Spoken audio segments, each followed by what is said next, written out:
Afternoon.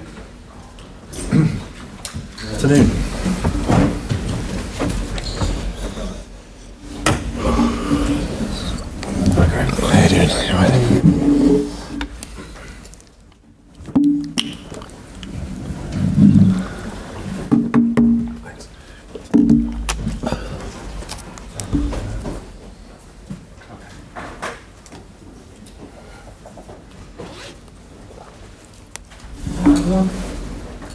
Graham, hello. Hi. How would you describe the progress that you're making so far? You're a few weeks into the job now, but how would you describe the way things are progressing? Overall, been positive with how the guys have each day tried to improve, done the best.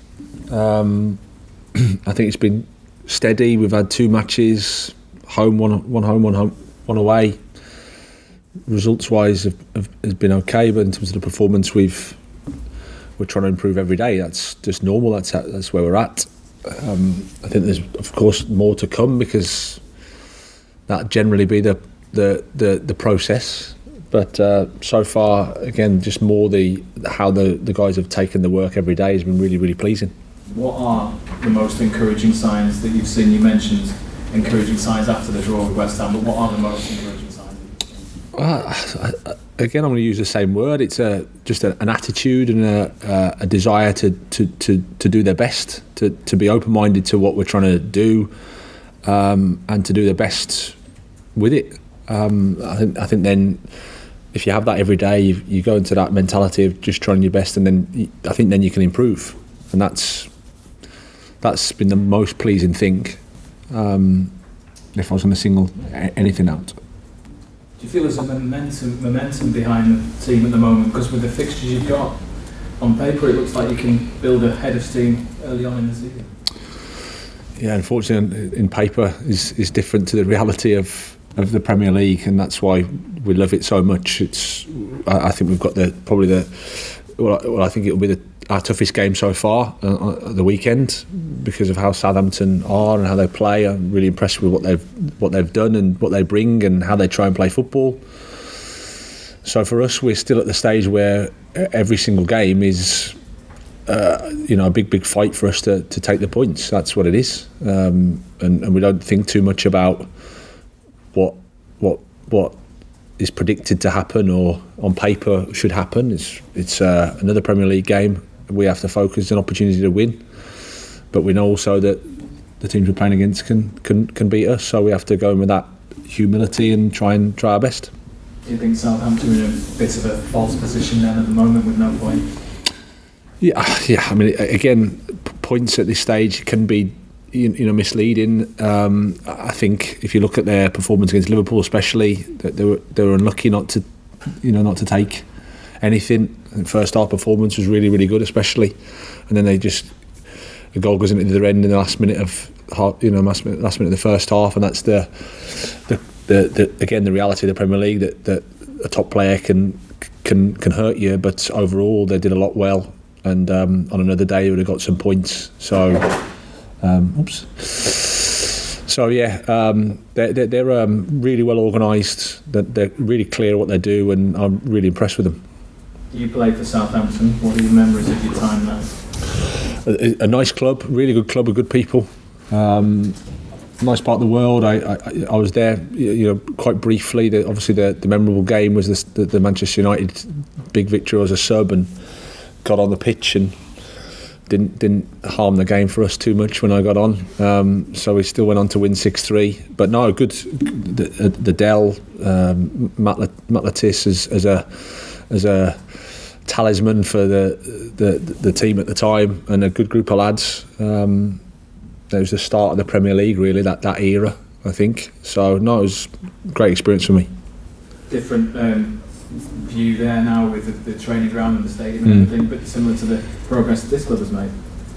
Yeah, I mean, I think they probably adjusted to moving out of the Dell as a club. Probably took that time and again went down, but it's nice to see that they're back, and they're a really established Premier League club that is run really well, and yeah, they provide a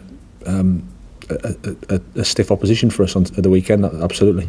With everyone available and all the new signings, how difficult is it to pick a team at the moment? Yeah, it's the part it's a real challenge. That's the. But you wouldn't want it any other way. My job is to have as many players as possible to select from, and then try to pick the right 11. You're always at a point where some guys are really unlucky not to play, and that's also the challenge. But the professionalism, the way they want to help the team, the way they want to fight every day to try and show that they're worthy of a place has been fantastic. So long may that continue. That's really positive for me. Leandro Trossard stood out against West Ham. He scored on his debut goal, of course. Can he become a fan's favourite, do you think? Yeah.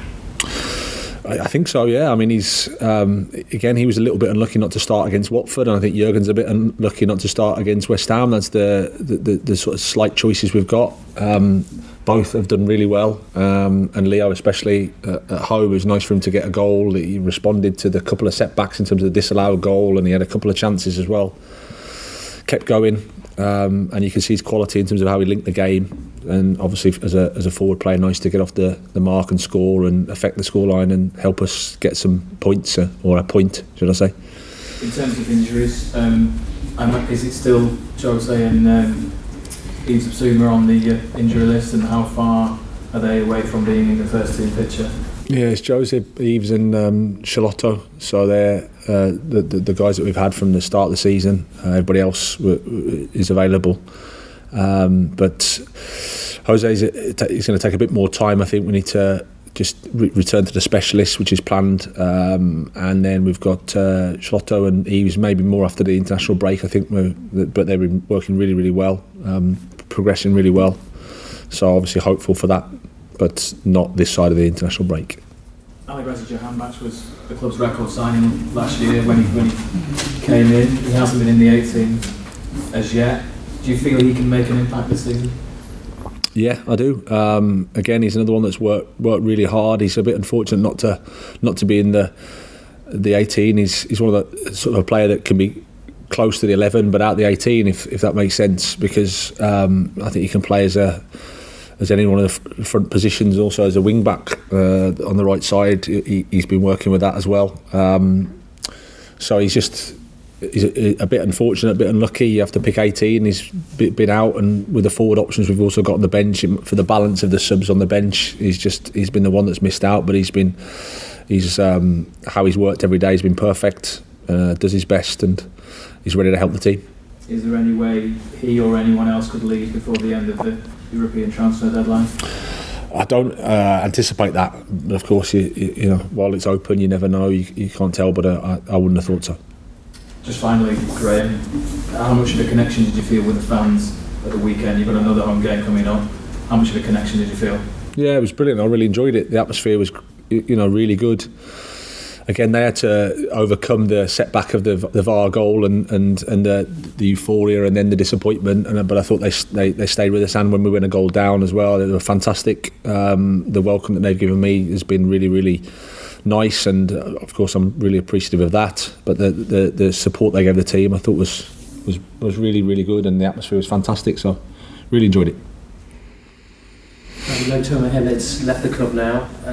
Is Aaron Connolly still training with the first team squad? He is, yeah, he is. He'll be involved for the 23s on Friday, just for his game time, really. But he's trained with us. He's trained well, actually. Could he come into sort of contention of the League Cup, obviously, next Tuesday? Is he someone that could be utilised in that kind of arena? Yeah, I think he'll be involved. Certainly in the group, absolutely, and we'll see after. Take the game at the weekend first, and then we'll make an assessment as to what the right thing to do with the game on Tuesday. But no, juggling, I suppose that could be quite useful for some of those players that are in game time. Yeah, absolutely. Yeah, I mean, like I said, there's a lot of guys that deserve to play in terms of how they work every day, and it's the hardest part of the job is to let people down or to disappoint them in terms of team selection. So it's an opportunity for them to get time on the pitch and to show again what they're about and what they can do, which is positive for me. When you were at Southampton, they were also in the Premier League. How do you think the Premier League's changed, probably from say 96 or so to the present day in terms of a league?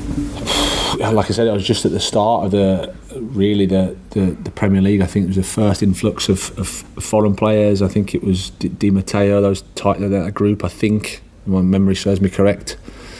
Dennis Bergkamp might have been coming into the league at that point, those type of players, and I think it's just grown and grown, and the profile across the world, it's become, you know, the destination league, isn't it? And in terms of how the game's played, I imagine it's been played quicker because of how everything's developed. Sports science has had that influence, and like I've said before, we came out of that European ban before then. It wasn't so long before we were in that European ban, so English football was a bit insular, and I think the Premier League has allowed an influx of people from all over the world and made the products fantastic.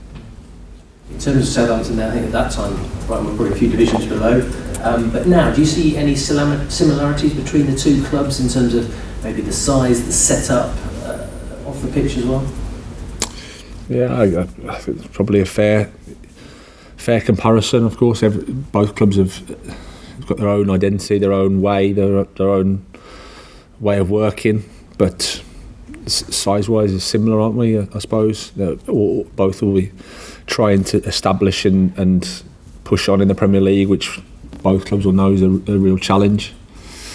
But no, I've been impressed with how they've worked as a club, and like I said, I always got a feeling there's good people down there, and a nice club with supporters that were knowledgeable and were fair. So obviously, I wish them well apart from Saturday. And on the pitch, are they sort of a similar setup to you in terms of the three defenders? Maybe does that present a different challenge than you've had in the first two matches, perhaps? Yeah, but I think they can play in quite a few systems as well. I don't necessarily think it's the numbers determine everything. It's more they have an idea of how they want to play. They want to press. They want to be organised. They want to be hard to play through and aggressive in that way. So they can be. I think they've used quite a few different systems numbers wise. Yeah, if it is a three, of course you never know until the game starts. But we've played against teams with a back three in pre-season, and we've obviously worked every day against that type of stuff. And for us, it's more about understanding the concepts rather than the numbers as such. And in terms of the individuals, Che Adams, was he someone that you came across last season, and how do you think he might thrive in the Premier League? Yeah, obviously we were aware of him at his time at Birmingham. He did really well for them. He scored against us at home. I remember him scoring there. Great goal. So he's a really, really good player, and I'm not surprised that he's taken the move to the Premier League, because he always felt that he was above the Championship. Thank you. Great. There've been a couple of incidents recently where players at other Premier League clubs have been targeted on social media, suffered racial abuse. Just wanted to get your thoughts on that, and also ask how you advise your players about their use of social media. Yeah, it's obviously disturbing news to hear, and it's sad that it happens, but unfortunately it's a reflection of society as well, to a certain extent. All that stuff around social media I leave to the club. They're the best to advise the guys as to how to be. So it's not something that I'm necessarily involved in too heavily, but you know, they're grown people. They can take their responsibilities there with how they use that social media. And as a club, I think we do well to try to protect them or help them or advise them about how to use that form of media. The Pogba incident obviously stemmed from a penalty, and there's a lot of talk afterwards about Manchester United not having a designated penalty taker. Do you have a designated taker here, or have you got a couple of options? We have a designated penalty taker. Obviously, sometimes if the guy isn't on the pitch, that can cause a bit of confusion. So we've had that before in Swansea actually. When one of our designated penalty taker wasn't on, and then it becomes a bit of a who feels like they're in the right moment to take it. There's an argument for both. I think for us, we'd designate a penalty taker, and then we'd have the reserve guy as well, I think. And just finally, the transfer window is obviously shut, but Mauricio Pochettino has a couple of times said that he thinks it shut too early. What are your thoughts on that? Do you think it has shut too early? Are you happy with how the system is? Yeah, I can understand. It's a tricky one because I think when the competition starts, you want everything to be quite clear, and then obviously from our perspective, it is because we can't do anything. But of course, if the other windows are open, then you've always got that speculation that players could leave, and just dealing with that because it's always an option, especially if guys aren't in the team and there's talk around that. So that can be a little bit of a challenge, but I think it's hard just to get every single window around the world to align together. It's not so easy. So again, I don't worry too much about it. It's more whatever it is, we have to deal with it and adapt to that. No problem. Grant, the first thing you said last Saturday about the West Ham forwards was you played with great courage. So can you expand on what you